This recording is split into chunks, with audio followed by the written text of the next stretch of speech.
성도 여러분 안녕하십니까? 이 새벽 시간에 하나님의 말씀을 함께 나누고 기도하기 위해 모인 모든 성도님들을 진심으로 환영합니다. 하나님께서 이 말씀에 참여하는 모두에게 귀한 은혜를 허락해 주시기를 소망합니다. 오늘은 그리스도와 모세의 법 마지막 시간 법 집행이라는 주제로 하나님의 말씀의 은혜를 나누고자 합니다. 먼저 하나님의 말씀 마태복음 5장 17절의 말씀을 보도록 하겠습니다. 내가 율법이나 선지자를 폐하러 온 줄로 생각지 말라. 폐하러 온 것이 아니요 완전하게 하려 함이라. 그동안 우리는 모세의 법을 잘 지켜온 그 예수님에 대한 이야기를 살펴보았습니다. 그런데 오늘은 그 모세의 법을 잘 지키지 않은 것처럼 보이는 사건, 이 두 가지를 보게 될 것입니다. 그것은 가늠한 여인과 이혼 문제에 대한 이야기입니다. 과연 예수님께서는 이 사건을 통하여 어떠한 것을 사람들로 알게 하기를 원하셨을지 함께 살펴보도록 하겠습니다. 첫 번째로 가늠한 여인에 대해서 살펴보겠습니다. 이 이야기는 우리가 너무나도 잘 알고 있는 이야기이죠. 신명기 22장을 보면 가늠한 것에 대한 모세의 법이 이렇게 기록이 되어 있습니다. 처녀인 여자가 남자와 약혼한 후에 어떤 남자가 그를 성읍 중에서 만나 동침하면 너희는 그들을 둘 다 성읍 문으로 끌어내고 그들을 돌로 쳐 죽일 것이니 그 처녀는 성 안에 있으면서도 소리 지르지 아니하였으며 그 남자는 그 이웃의 아내를 욕보였습니다. 너는 이같이 하여 너희 가운데에서 악을 제할지니라. 이것이 바로 모세의 법입니다. 그래서 사람들은 가늠하다 잡힌 그 여인을 끌고 와서 예수님에게 물었던 것이지요. 모세의 법에 의하면 이 여자는 돌로 쳐 죽여야 되는데 어떻게 하면 될까요? 라고 예수님에게 질문을 하는 것입니다. 그러자 예수님의 답변은 이와 같았습니다. 그들이 묻기를 마지 아니하는지라. 이에 일어나 이르시되 너희 중에 죄 없는 자가 먼저 돌로 치라 하시고.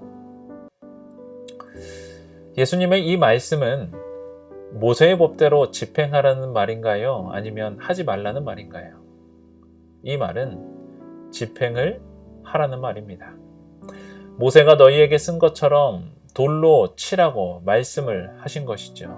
그러나 누가 그 여인에게 돌을 던질 것인가에 대한 질문도 그곳에 함께 답변을 하시는 것입니다.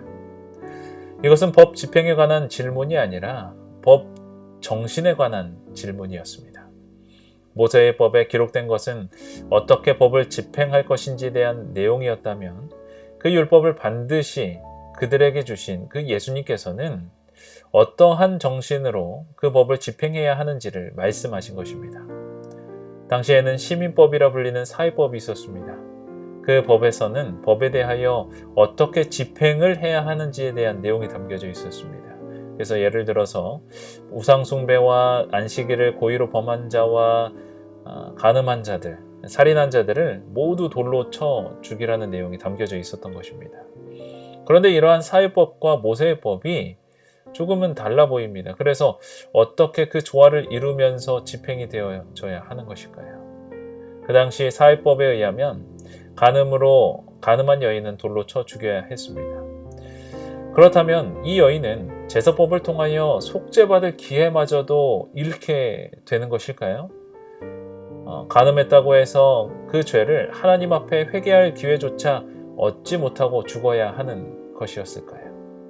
만약 그렇다면 어린 양의 희생을 통해 속죄하지 못할 죄가 생기게 되는 것입니다. 조금 전에도 말씀드렸다듯이 간음한 죄, 우상 숭배한 죄, 살인한 죄와 같은 이 경우에는 돌로 쳐 죽이도록 하였습니다. 그런데 이런 죄를 지은 자들에게 속죄제를 통해 회개할 기회조차도 주어지지 않는다면 그것은 곧 예수 그리스도의 피로 해결할 수 없는 죄가 존재한다는 말이 되는 것입니다. 그렇다면 우리는 사회법과 제사법을 어떻게 서로 조화되게 이해할 수 있을까요? 여기서 우리는 이 두 법의 분명한 차이를 알아야 하는 것입니다. 이 사회법은 죄인 이 자신을 위해서 위한 법이 아니라 타인과 사회를 위한 법이었습니다. 하나님께서 이 죄인을 심판하시기 위해 백성들로 하여금 돌을 던지게 하신 것은 그 죄가 얼마나 흉악한 것인지를 백성들로 하여금 깨닫도록 하기 위함이었습니다. 이에는 이, 눈에는 눈과 같은 법들도 마찬가지입니다. 한번 생각을 해보십시오. 상대방이 내 눈을 다치게 했습니다. 그래서 나도 그 사람의 눈을 나와 같이 똑같이 만들어준다 하더라도 내게 혹은 그 사람에게 어떠한 유익이 있겠습니까?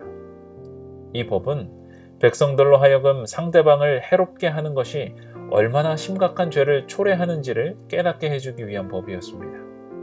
그래서 하나님께서는 이러한 사회법을 집행하도록 하시면서 여러 번에 걸쳐서 말씀하셨죠. 이와 같이 하여 너희 중에 악을 제할지니라. 다시 말해서 사회법은 죄인의 죄를 제하기 위한 법이 아니라 그 사회, 그 백성들 가운데 발견된 그 죄의 영향력으로부터 그들을 보호하기 위해 주셨던 법인 것입니다. 신명기 17장 12절 13절에도 보면 사람이 만일 무법하게 행하고 내 하나님 여호와 앞에서 서서 섬기는 제사장이나 재판장에게 듣지 아니하거든 그 사람을 죽여 이스라엘 중에 악을 제하여 버리라. 그리하면 온 백성이 듣고 두려워하여 다시는 무법하게 행하지 아니하리라고 말씀하셨습니다.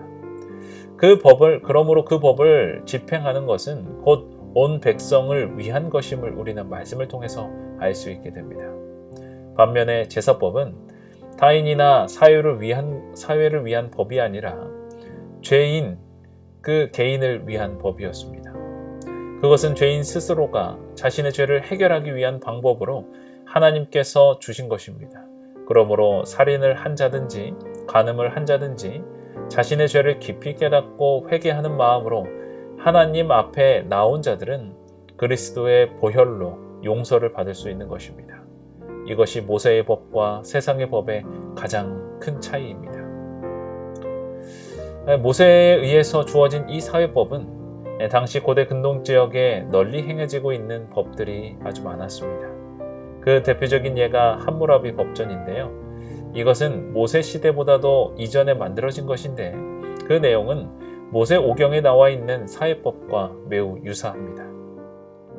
그러나 이러한 이 세상의 법과 모세의 법의 가장 큰 차이는 세상에는 사회법만 있지만 모세의 법에는 사회법과 더불어 제사법이 존재한다는 것입니다.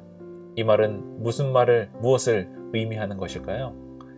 세상의 법은 죄인을 심판하여 그 사회가 잘 유지되게 하는 법만을 가지고 있지만 모세의 법에는 그 사회를 위한 법뿐만이 아니라 죄를 지은 그 본인이 회개를 하고 용서받을 수 있는 법까지도 존재한다는 것입니다. 우리는 여기서 모세의 법에 담겨져 있는 한 가지 중요한 원칙을 발견할 수 있게 되는데 사회법에 저촉되었다고 해서 제사법을 통해서 용서받지 못하는 것은 아니며 반대로 제사법을 통해 용서되었다고 해서 사회법의 의무를 면할 수도 있는 것이 아니었습니다.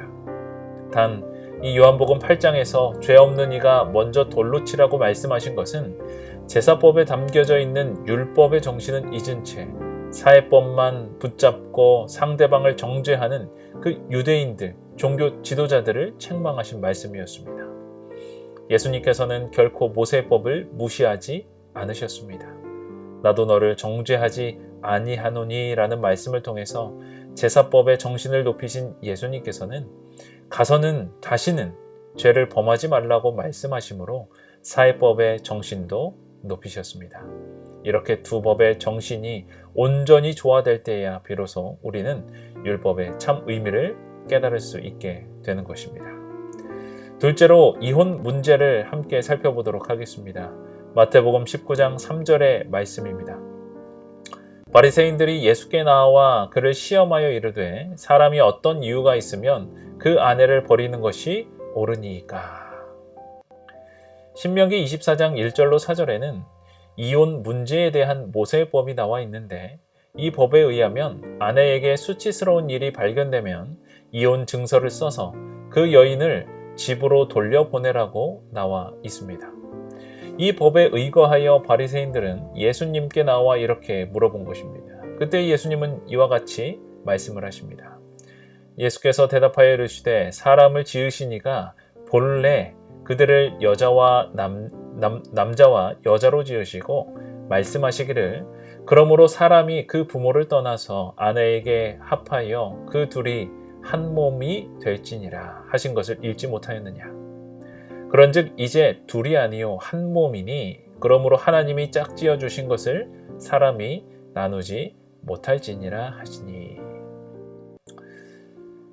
본래, 여기서 예수님은 본래라는 단어를 사용하셨는데 이것은 모세의 법에 대하여 묻는 바리새인들에게 결혼 제도를 주신 하나님의 본래의 뜻을 깨달으라고 하신 것입니다. 본래 하나님께서는 둘이 결코 나누어지지 않도록 만드셨죠. 이것이 바로 결혼입니다. 결혼은 아무리 내가 고르고 연애해서 이룬 것이라 할지라도 근본적으로는 하나님께서 짝지어 주셨다는 것이 성경의 개념입니다. 그러므로 그 누구도 하나님이 짝지어 주신 것을 나누지 못한다는 것이 예수님의 말씀입니다. 그러자 바리새인들이 다시 물어보게 됩니다. 그러면 어찌하여 모세는 이혼 증서를 주어서 버리라 명하였나이까? 예수께서 이르시되 모세가 너희 마음의 완악함 때문에 아내 버림을 허락하였거니와 본래는 그렇지 아니하니라. 하나님께서 맺어주신 그 결혼을 사람이 결코 나눌 수 없다면 왜 모세는 이혼 증서를 써주고 내어버리라고 명했느냐는 것입니다. 참으로 그럴듯한 질문이죠. 그러자 예수님께서 무엇라 답변을 하셨습니까? 모세가 너희의 마음의 완악함을 인해 아내를 내어버림을 허락을 했지만 본래는 그렇지 않다고 말씀을 하신 것이죠. 여기서 우리가 기억해야 할 것은 모세가 말한 그 이혼은 아내의 죄에 대한 심판이 아니었습니다. 오히려 그것은 남편의 완악해진 마음으로 인해 허용된 하나의 차선책이었습니다. 다시 말해 아내의 수치됨을 보고도 남편이 그것을 용서하고 품을 수 있다면 오히려 그것이 하나님의 보시기에 더 아름다운 모습이었습니다. 그러므로 중요한 것은 하나님의 본래의 뜻입니다. 본래 하나님께서는 남자와 여자가 결혼하여 평생 행복하게 사는 것을 바라셨습니다. 그러나 사람들의 마음이 완악하여져서 쉽게 아내를 버리고 함부로 대하는 일들이 많아지자 하나님께서는 모세를 통하여 이혼에 대한 법을 말씀하신 것입니다. 그러므로 모세를 통해 주어진 이혼 제도는 아이러니하게도 이혼을 하라고 만든 게 아니라 이혼을 하지 말라고 만든 것입니다. 다시 말해 너무 쉽게 사람의 쾌락이나 만족을 위해 결혼 언약을 깨뜨리는 사람들을 향해서 그렇게 하지 못하도록 법의 테두리 안에서 가정을 보호하신 것입니다. 또한 그 당시 여인들은 남편의 이러한 선택에 따라 쉽게 버림을 받았는데 이러한 이혼 제도를 통해서 여인들을 보호하려는 목적이 그 안에 담겨져 있었습니다. 하지만 이러한 본래의 목적은 잊은 채 이혼해도 된다고 했으니 어떻게든 증서를 만들어서 이혼을 하려고 하는 그 사람들이 그 당시에는 많았던 것입니다. 모세의 법은 결코 수치되는 일이 있으면 반드시 이혼해라 라는 것이 아니라 이혼할 수 있다는 가능성에 대해서 정해놓은 것입니다. 그런데 사람들은 오히려 그 속에 담겨져 있는 본래 목적은 잊은 채 이혼 제도만을 가지고 자기의 유익을 위해서 사용을 했던 것입니다. 이렇게 이혼이 허용되자 사람들의 완악함으로 인해 점차 그 법은 남용되었고 그 결과 예수님 당시에는 이혼 문제가 사회적으로 또 종교적으로 큰 고민거리가 되었습니다. 성도 여러분, 우리는 모세의 법을 충실히 따르신 예수님의 모습을 함께 살펴보았습니다. 예수님께서는 분명 율법을 율법주의적인 태도로 지키는 것은 책망하셨지만 율법 자체를 부정하지는 않으셨습니다.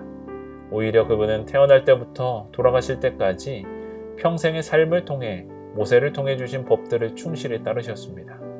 율법을 주신 하나님께서 그 율법을 따르신 것이죠. 우리도 이러한 예수님의 모습을 통해서 진정한 겸손을 바라볼 수 있는 것입니다. 우주를 창조하신 하나님께서 그 우주의 법칙 안에 사셨습니다. 율법을 주신 하나님께서 그 율법을 충실한 삶으로 살아가셨던 것이죠. 어쩌면 이것이 오늘날 우리가 어떠한 마음으로 하나님의 말씀을 대해야 하는지에 대한 분명한 교훈이 될 것입니다. 하나님께서는 오늘 우리에게 밝은 빛을 주셨습니다. 이제 우리에게 필요한 것은 그 빛을 따라 살아가는 것이죠. 예수님께서 그러하셨던 것처럼 우리도 그 빛 가운데서 행할 때에 우리는 마침내 예수님께서 앉으신 그 보좌에 함께 앉는 특권을 누리게 될 것입니다. 기도하겠습니다. 하늘에 계신 하나님 아버지, 우리가 한 주 동안 그리스도와 모세의 법의 그 관계에 대해서 함께 살펴보았습니다. 하나님, 우리가 꼭 기억하기를 원합니다. 예수님께서도 그러하셨듯이 우리도 그러한 삶을 살아가기를 원합니다. 법에 담겨져 있는 의미들을 우리 마음속에 새기면서 우리의 삶에 실천하며 살아가기를 간절히 소망합니다. 그러한 자로 살아갈 수 있도록 우리의 삶을 인도하여 주시옵소서. 예수님의 이름으로 기도드립니다. 아멘.